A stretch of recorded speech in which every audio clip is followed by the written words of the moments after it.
Hi hello ನಮಸ್ತೆ, ನಾನು ನಿಮ್ಮ ವಾಸುದೇವ್ ಯುವ ಅಕಾಡೆಮಿಯಿಂದ. ತಮ್ಮೆಲ್ಲರಿಗೂ ಪ್ರೀತಿಯ ಸ್ವಾಗತ. ಇವತ್ತಿನ ದಿನ ನಾನು ಪ್ರಾಫಿಟ್ ಆ್ಯಂಡ್ ಲಾಸ್ ಅಪ್ರೋಪ್ರಿಯೇಷನ್ ಅಂತಕ್ಕಂಥ ಒಂದು ಪ್ರಾಬ್ಲಮನ್ನು ಕೈ ಎತ್ಕೊಂಡಿದ್ದೀನಿ. ಈ ಪ್ರಾಬ್ಲಮ್ಮು ಪಾರ್ಟ್ನರ್ಸ್ ಬಗ್ಗೆ, ಅಂದರೆ ನಾವು ಪಾರ್ಟ್ನರ್ಸ್ ಆಗಿರ್ತೀವಿ. ನಮ್ಮ ಕ್ಯಾಪಿಟಲ್ ಬಂಡವಾಳದಲ್ಲಿ ನಾವು ಕೆಲಸ ಮಾಡೋದು, ನಮ್ಗೆ ಏನೇನು ಅಮೌಂಟ್ ಬರ್ತಾ ಇರುತ್ತೆ, ಶೇರ್ ಏನಾಗ್ತಿರುತ್ತೆ, ನಮ್ಮ ಒಂದು ರೇಷಿಯೋ ಏನಿದೆ ಅದ್ರ ಬಗ್ಗೆ ಚಿಂತೆ ಮಾಡ್ತಕ್ಕಂಥದ್ದನ್ನು ನಾವು profit and loss appropriation. Profit ಅಂತಂದರೆ ಲಾಭ, ಲಾಸ್ ಅಂತಂದರೆ ನಷ್ಟ, ಅಪ್ರೋಪ್ರಿಯೇಷನ್ ಅಂತಂದರೆ ಹೆಚ್ಚಾಗ್ತಕ್ಕಂಥದ್ದು ಎಷ್ಟಿರುತ್ತೆ, ಹೆಚ್ಚಾಗ್ತಕ್ಕಂಥದ್ದು ನಾವು ಅಪ್ರೋಪ್ರಿಯೇಷನ್ ಅಂತ ಹೇಳ್ತಾ ಹೋಗ್ತೀವಿ. ಆ ಸಂಬಂಧಪಟ್ಟಂಥ ಪ್ರಾಬ್ಲಮ್ ಆಗಿದೆ. ಸೊ ಇಲ್ಲಿ ರಂಜು ಮತ್ತು ಜಾನು ಅಂತಕ್ಕಂಥ ಇಬ್ಬರು ಪಾರ್ಟ್ನರ್ಸ್ ಇದ್ದಾರೆ. ಅವರ ಒಂದು ರೇಷಿಯೋ 3 ಮತ್ತು 2 ಇದೆ. 3 ಬಂದ್ಬಿಟ್ಟು ರಂಜುರವ್ರಿಗಿದೆ, 2 ಬಂದ್ಬಿಟ್ಟು ಜಾನುರವ್ರಿಗಿದೆ. ಕಾರಣ ಯಾಕೆ 3 ಯಾಕೆ 2 ಯಾಕೆ ಅಂತಂದರೆ, ಅವರ ಒಂದು ಕ್ಯಾಪಿಟಲ್ ಮೊದಲನೇವ್ರದ್ದು 2 ಲಕ್ಷವನ್ನು ರಂಜುರವರು ಹಾಕಿದ್ದಾರೆ. ಹಂಗಾಗಿ ಅವರಿಗೆ 3 ರೇಷಿಯೋ. ಮತ್ತು ಜಾನುರವರು ಅವರು 1,50,000 ಹಾಕಿದ್ದಾರೆ. ಅವ್ರ ಬಂಡವಾಳ ಕಮ್ಮಿ ಆಗಿರೋದ್ರಿಂದ ಅವ್ರಿಗೆ 2 ರೇಷಿಯೋ, ಹಾಗಾದ್ರೆ ಕೂಡಿದ್ರೆ 5 ಆಗುತ್ತೆ. ನೆಕ್ಸ್ಟ್ ನೋಡೋಣಂತೆ, ಇಂಟ್ರೆಸ್ಟ್ ಆನ್ ಕ್ಯಾಪಿಟಲ್ ಎಷ್ಟು? 10% ಒಂದು ವರ್ಷಕ್ಕೆ ಪಿ ಎ ಇದೆ. ಪಿ ಎ ಅಂದರೆ ಪರ್ ಆ್ಯನಮ್, ಪ್ರತಿ ವರ್ಷ, ಪರ್ ಆ್ಯನಮ್ ಅದು. ನೆಕ್ಸ್ಟ್ ದೇರ್ಸ್ ಕ್ಯಾಪಿಟಲ್ ನೋಡಿ, they earned of the profit ಎಷ್ಟಿದೆ? 70,000 ಅರ್ನಡ್ ಪ್ರಾಫಿಟ್ ಇದೆ. ಎಷ್ಟಿದೆ? 70,000 ಅರ್ನಡ್ ಪ್ರಾಫಿಟ್ ಇದೆ. ನೆಕ್ಸ್ಟ್ ನೋಡೋಣಂತೆ, ರಂಜು ಸ್ಯಾಲರಿ 600 ಪಿ ಎಮ್. ಏನಂದರೆ ಪಿ ಎಮ್ ಅಂತಂದರೆ ಪರ್ ಮಂತ್ ಅಂತ. ನೆಕ್ಸ್ಟ್ ನೋಡೋಣಂತೆ, ಜಾನುಗೆ ಕಮಿಷನ್ನು 5,000 ರೂಪಾಯಿ. ಎಷ್ಟು? ಪಿ ಎ ಅಂದರೆ ಪರ್ ಆ್ಯನಮ್, ಒಂದು ವರ್ಷಕ್ಕೆ. ಇದು ಪರ್ ಮಂತ್ ಅಂತ. ಪಿ ಎಮ್ ಅಂತಂದರೆ ಇದು ಪರ್ ಆ್ಯನಮ್ ಅಂದರೆ ಪ್ರತಿ ವರ್ಷಕ್ಕೆ ಅಂತ, ಇದು ಪ್ರತಿ ತಿಂಗಳಿಗೆ ಅಂತ, ಮಂತ್ ಅಂತಂದರೆ.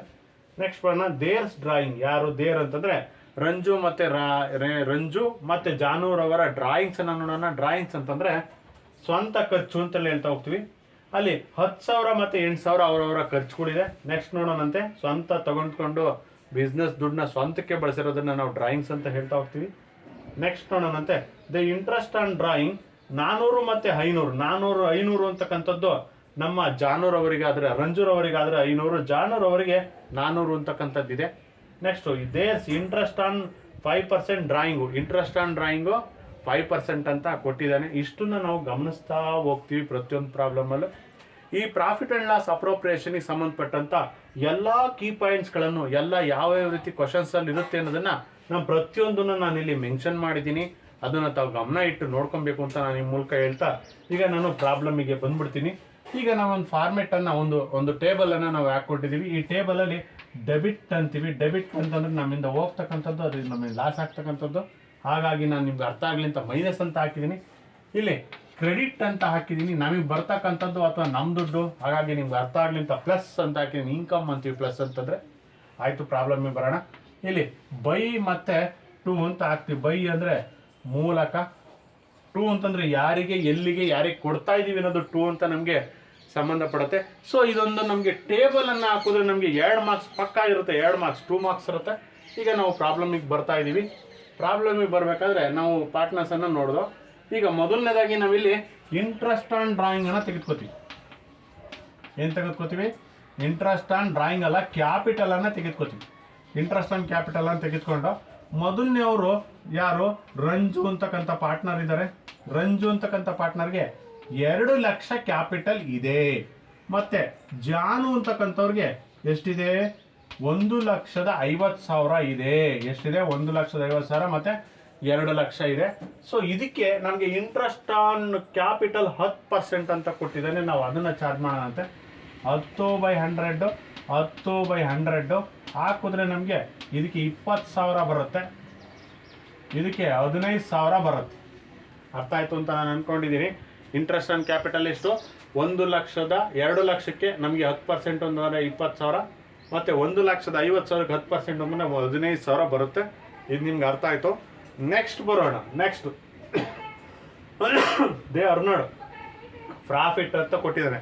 ಅರ್ನಡ್ ಪ್ರಾಫಿಟ್ ಅಂತಂದರೆ ನಾವಿಲ್ಲಿ ಪ್ರಾಫಿಟ್ ಆ್ಯಂಡ್ ಲಾಸ್ ಅಕೌಂಟ್ ಅಂತ ಬರಿತೀವಿ. ಅಲ್ಲಿಗೆ 70,000ವನ್ನು ತೆಗೆದುಕೋತೀವಿ. ಬ್ರಾಕೆಟಲ್ಲಿ ಪ್ರಾಫಿಟ್ ಅಂತ ಮೆನ್ಷನ್ ಮಾಡ್ತೀವಿ. ಏನಂತ ಮೆನ್ಷನ್ ಮಾಡ್ತೀವಿ? ಪ್ರಾಫಿಟ್ ಅಂತ ಮೆನ್ಷನ್ ಮಾಡ್ತೀವಿ. ಆಯಿತು, ಇಲ್ಲಿ ಪ್ರಾಫಿಟ್ ಅಂತ ಕೊಟ್ಟಿದ್ರೆ ನಾವು ಪ್ರಾಫಿಟ್ ಅಂತ ಮೆನ್ಷನ್ ಮಾಡ್ತೀವಿ. ಇಲ್ಲ ನೆಟ್ ಪ್ರಾಫಿಟ್ ಅಂತ ಕೊಟ್ಟಿದ್ರೆ ಇಲ್ಲಿ ಬ್ರಾಕೆಟಲ್ಲಿ ನೆಟ್ ಪ್ರಾಫಿಟ್ ಅಂತ ಮೆನ್ಷನನ್ನು ಮಾಡ್ತೀವಿ. ನೆಕ್ಸ್ಟು ರಂಜು ಸ್ಯಾಲರಿಯನ್ನು ನೋಡೋಣಂತೆ. ರಂಜು ಸ್ಯಾಲರಿ ಅಂತಂದ್ರೆ ನಾವು ಈ ಕಡೆ ತೆಗೆದುಕೊಬೇಕು. ರಂಜು ಸ್ಯಾಲರಿ, ಸ್ಯಾಲರಿ ಅಂದರೆ ಸಂಬಳ ಅಂತೀವಿ. ಎಷ್ಟು ಒಂದು ತಿಂಗಳಿಗೆ ಕೊಟ್ಟಿದ್ದಾನೆ 600 ಇಂಟು 12 ಒಂದು ವರ್ಷಕ್ಕೆ ಎಷ್ಟು ತಿಂಗಳು, ಒಂದು ವರ್ಷಕ್ಕೆ ಎಷ್ಟು ತಿಂಗಳು, 100 ತಿಂಗಳಲ್ಲ 12 ತಿಂಗಳು. 600 ಇಂಟು 12 ಅಂತಂದರೆ 7200 ಆಗುತ್ತೆ. ಆಯಿತು. ನೆಕ್ಸ್ಟ್ ನೋಡೋಣಂತೆ. ನೆಕ್ಸ್ಟ್ ಜಾನು ಕಮಿಷನ್ ನೋಡೋಣಂತೆ. ಎಷ್ಟಿದೆ ಜಾನು ಕಮಿಷನ್ನು? 5000 ಇದೆ. ಟು ಜಾನು ಕಮಿಷನ್ ಎಷ್ಟು? 5000 ಇದೆ. ಆಯಿತು. ನೆಕ್ಸ್ಟ್ ನೋಡೋಣಂತೆ. ನಮಗೆ ಇಂಟ್ರೆಸ್ಟ್ ಆನ್ ಡ್ರಾಯಿಂಗ್ ಅಂತ ನೋಡ್ತಾ ಇದೀವಿ. ಇಂಟ್ರೆಸ್ಟ್ ಆನ್ ಡ್ರಾಯಿಂಗ್ ಡ್ರಾಯಿಂಗ್ ಅಂತ ನೋಡ್ತಾ ಇದೀವಿ. 10,000 ಮತ್ತು 8,000 ಇದೆ. 10,000 ಮತ್ತು 8,000 ಇದೆ. ಇದನ್ನ ನಾವು ತೆಗೆದುಕೊಳ್ಳಲ್ಲ. ಕಾರಣ ಇಷ್ಟು ಯಾಕೆ ತೆಗೆದುಕೊಳ್ಳಲ್ಲ ಅಂತಂದ್ರೆ, ಇಲ್ಲಿ ಇಂಟ್ರೆಸ್ಟ್ ಆನ್ ಡ್ರಾಯಿಂಗ್ ಅನ್ನು ಅವ್ನು ಕೊಟ್ಟಿದ್ದಾನೆ 400 ಮತ್ತು 500 ಅಂತ ಕೊಟ್ಟಿದ್ದಾನೆ. ಆ ಕೊಟ್ಟಿರೋದ್ರಿಂದ ನಾವೇನ್ ಮಾಡ್ತೀವಿ, ಇಂಟ್ರೆಸ್ಟ್ ಆನ್ ಡ್ರಾಯಿಂಗ್ ಅನ್ನ ಇಲ್ಲಿ ತೆಗೆದುಕೋತೀವಿ. ಆದರೆ ಡ್ರಾಯಿಂಗ್ ಅನ್ನ ತೆಗೆದುಕೊಳ್ಳಲ್ಲ. ಯಾವುದನ್ನು ತೆಗೆದುಕೊಳ್ಳಲ್ಲ? ಈ ಡ್ರಾಯಿಂಗ್ ಅನ್ನ ನಾವು ತೆಗೆದುಕೊಳ್ಳಲ್ಲ. ಎಷ್ಟು? ರಂಜು ಎಷ್ಟು ಕೊಟ್ಟಿದ್ದಾನೆ? ರಂಜುಗೆ ಎಷ್ಟು ಕೊಟ್ಟಿದ್ದಾನೆ? 500 ಕೊಟ್ಟಿದ್ದಾನೆ. 500 ಹಾಕ್ತು. ನೆಕ್ಸ್ಟು ಇನ್ನೊಬ್ರು ಯಾರಿದ್ದಾರೆ? ರಂಜು ಆದಮೇಲೆ ಜಾನು ಇದ್ದಾರೆ. ಜಾನುಗೆ ಎಷ್ಟಿದೆ? ನಮಗೆ 400 ಇದೆ. ಸೊ ಆಯಿತು. ನೆಕ್ಸ್ಟ್ ಬರೋಣಂತೆ. ದೇರ್ಸ್ ಡ್ರಾಯಿಂಗ್ ಇಂಟ್ರೆಸ್ಟ್ ಆನ್ 5% ಅಂತ ಕೊಟ್ಟಿದ್ದಾನೆ. ಇಂಟ್ರೆಸ್ಟ್ ಆನ್ ಡ್ರಾಯಿಂಗ್ 5% ಮತ್ತು ಇದನ್ನೂ ತೆಗೆದುಕೊಳ್ಳಲ್ಲ ನಾವು. ಮತ್ತು ಅದಾದಮೇಲೆ ನಮಗೆ ಡ್ರಾಯಿಂಗ್ಸ್ ಅಂತ ಕೊಟ್ಟಿದ್ದಾನಲ್ಲ, ಇದನ್ನು ಸಹ ತೆಗೆದುಕೊಳ್ಳಲ್ಲ ನಾವು. ಎರಡನ್ನೂ ತೆಗೆದುಕೊಳ್ಳಲ್ಲ. ಯಾವಾಗ? ಇಂಟ್ರೆಸ್ಟ್ ಆನ್ ಡ್ರಾಯಿಂಗ್ ಕೊಟ್ಟಿದ್ರೆ. ಯಾವುದನ್ನು ಕೊಟ್ಟಿದ್ರೆ? ಇಂಟ್ರೆಸ್ಟ್ ಆನ್ ಡ್ರಾಯಿಂಗ್ ಕೊಟ್ಟಿದ್ರೆ ಅವೆರಡನ್ನು ಸಹ ನಾವು ತೆಗೆದುಕೊಳ್ಳಲ್ಲ. ಈಗ ಇನ್ನೇನು ಇಲ್ಲ. ಈ ಪ್ರಾಬ್ಲಮ್ ಇಷ್ಟೇನೆ. ನಮಗೆ prepare profit and loss appropriation account ಅಂತ ಒಂದು ಲೈನನ್ನು ಕೇಳ್ತಾನೆ. ಪ್ರಿಪೇರ್ ಅಂದ್ರೆ ತಯಾರು ಮಾಡು, ಪ್ರಾಫಿಟ್ ಆ್ಯಂಡ್ ಲಾಸ್ ಅಪ್ರೋಪ್ರಿಯೇಷನ್ ಅಂತ. ಈಗ ನಾವು ಕೂಡ್ಲಿಕ್ಕೆ ಹೋಗ್ತೀವಿ. ಈಗ ಯಾವ ಕಡೆ ಜಾಸ್ತಿ ಅಂತ ನೋಡೋಣಂತೆ. ಯಾವ ಕಡೆ ಜಾಸ್ತಿ ಅಂತ ನಮ್ಗೆ ಅನ್ಸುತ್ತೆ ನೋಡೋಣ, ನೀವೇ ಹೇಳಿ. ಈ ಕಡೆ 70, 79, 70,900 ಬರುತ್ತೆ. ಇಲ್ಲಿಗೆ ಇದು 20,000, 20 ಒಂದು 35, 35 ಒಂದು 40, 40, 47,200, 47,200 ಇದೆ. ಇಲ್ಲಿ ನಮಗೆ 70,900 ಇದೆ. ಹಾಗಾಗಿ ಎರಡೂ ಕಡೆನೂ ನಾವು ಬರ್ಕೋತೀವಿ. ಹೆಚ್ಚಿಗೆ ಇರ್ತಕ್ಕಂಥದ್ದು ನೋಡಿ, ನಾವು ಅಕೌಂಟ್ಸ್ ವಿಚಾರಕ್ಕೆ ಹೋದರೆ ಹೆಚ್ಚಿಗೆ ಇರ್ತಕ್ಕಂಥ ಅಮೌಂಟನ್ನು ನಾವು ಎರಡೂ ಸೈಡು, ಬೋತ್ ಆರ್ ಸೈಡು ನಾವು ಮೆನ್ಷನ್ ಮಾಡಬೇಕಾಗಿ ಬರುತ್ತೆ. ಇದರಿಂದ ನಾವೇನು ಅಂತಂದರೆ 20, 35, 30, 40, 47, 200 ನಾವು ಮೈನಸ್ ಮಾಡಬೇಕು. ಎಷ್ಟಿದೆ ಇಲ್ಲಿ? ಎಷ್ಟು? 70,900ರಲ್ಲಿ 47, 200 ಮೈನಸ್ ಮಾಡಿದ್ರೆ ನಮ್ಗೆ ಉಳಿಯೋದು 700 ಉಳಿಯುತ್ತೆ. ಇನ್ನು ಇಲ್ಲಿ 10ರಲ್ಲಿ 7 ಹೋದರೆ ಇನ್ನು 3 ಉಳಿಯುತ್ತೆ. ಇಲ್ಲಿ ಇನ್ನು 6ರಲ್ಲಿ 4 ಹೋದರೆ ಎಷ್ಟು ಉಳಿಯುತ್ತೆ? ಇನ್ನು ಇಲ್ಲಿ ಪಕ್ಕದ ಮನೆಯಿಂದ ದಶಕ ಕ್ಯಾರಿ ಮಾಡಿರ್ತೀವಿ. 6ರಲ್ಲಿ 4 ಹೋದರೆ ಇನ್ನು 2 ಉಳಿಯುತ್ತೆ. ಅಲ್ಲಿಗೆ 23,700 ಉಳಿತು. ಉಳಿದಿದ್ದನ್ನು ನಾವು ಪ್ರಾಫಿಟ್ ಟ್ರಾನ್ಸ್ಫರ್ ಅಂತ ಬರಿತೀವಿ. ಏನಂತ ಬರಿತೀವಿ? ಪ್ರಾಫಿಟ್ ಟ್ರಾನ್ಸ್ಫರ್ ಟು ಪಾರ್ಟ್ನರ್ ಅಂತ ಬರಿತೀವಿ. ಯಾರ್ಯಾರು ಪಾರ್ಟ್ನರು ನೋಡೋಣಂತೆ. ರಂಜು ಅಂತಕ್ಕಂಥವನು ಒಬ್ಬ, ಮತ್ತು ಜಾನು ಅಂತಕ್ಕಂಥವನು ಇನ್ನೊಬ್ಬ.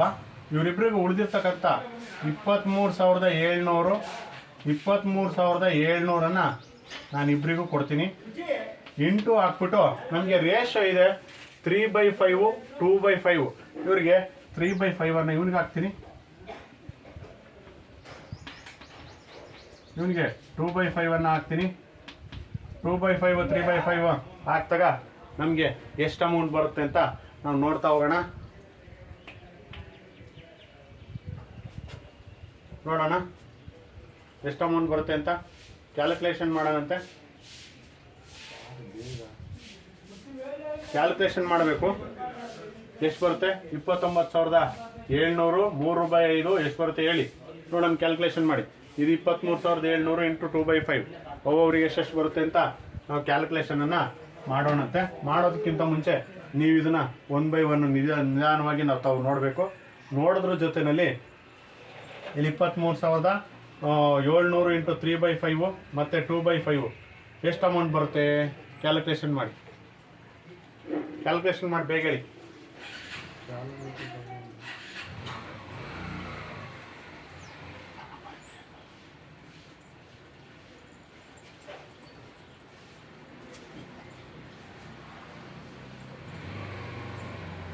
ಮಾಡಿ ಬೇಗ. ಇದು ಹೆಂಗೆ ಬಂತು? 2 ಲಕ್ಷಕ್ಕೆ ನಾವು 10% ಮಾಡ್ಕೊಂಡು 20,000 ಬಂತು. ಇದು 1.5 ಲಕ್ಷಕ್ಕೆ 10% ಮಾಡ್ಕೊಂಡು 15,000 ಬಂತು. ಇದು 6,000 × 12 7,200 ಬಂತು. ಕಮಿಷನ್ 600 × 12 ಮಾಡ್ಕೊತೀವಿ, 7,200 ಬಂತು. ಕಮಿಷನನ್ನು ತೆಗೆದುಕೊತೀವಿ, 5,000 ರೂಪಾಯಿ ಕೊಟ್ಟಿದ್ದ. ಸೊ ಇವಾಗ ನಾವು ಏನು ಮಾಡೋದು, ಇಷ್ಟು ಅಮೌಂಟ್ ಆಯಿತು. ಈ ಕಡೆ ಬರ್ತೀವಿ, 70,000 ಮತ್ತು 500 79,000 70,900 ಆಗುತ್ತೆ. ಈ ಕಡೆ ಬರ್ಕೊಂಡು ಇವನ್ನೆಲ್ಲ ಮೈನಸ್ ಮಾಡ್ತೀವಿ. ನಮಗೆ ಎಷ್ಟು ಉಳಿಯುತ್ತೆ? 79,900ನ ಬರ್ಕೊಂಡು ಮತ್ತೆ ಇವನ್ನೆಲ್ಲ ಕುಡಿದ್ರೆ 47,200 ಆಗುತ್ತೆ. ಯಾವ್ಯಾವು? 1 2 3 4 ಕುಡಿದ್ರೆ ನಮಗೆ 47,200 ಆಗುತ್ತೆ. ಅದರಿಂದ ಕಳೆದಾಗ ನಮ್ಗೆ ಇಷ್ಟು ಬರುತ್ತೆ. ಇದನ್ನು ನಾವಿಲ್ಲಿ 3/5 29,700 × 3/5 29,700 × 2/5 ಅನ್ನು ಮಾಡ್ತೀವಿ. ಎಷ್ಟು ಬರುತ್ತೆ ಬೇಗ ಹೇಳಿ ನೋಡಿ. ಕ್ಯಾಲ್ಕುಲೇಷನ್ ಮಾಡಿ ನಮ್ಮ ಡಿಸ್ಕ್ರಿಪ್ಷನ್ ಬಾಕ್ಸಲ್ಲಿ ತಾವು ಕಮೆಂಟ್ ಮುಖಾಂತರ ಹೇಳಬೇಕು. ಒಂದಕ್ಕೆ ನೋಡಿ ಎಷ್ಟು ಬರುತ್ತೆ ಅಂತಂದರೆ, ಇದಕ್ಕೆ 14,000, ಯಾರಿಗೆ? ರಂಜು ಅಂತಕ್ಕಂಥವನಿಗೆ ಎಷ್ಟು ಬರುತ್ತೆ? 14,220 ಬರುತ್ತೆ.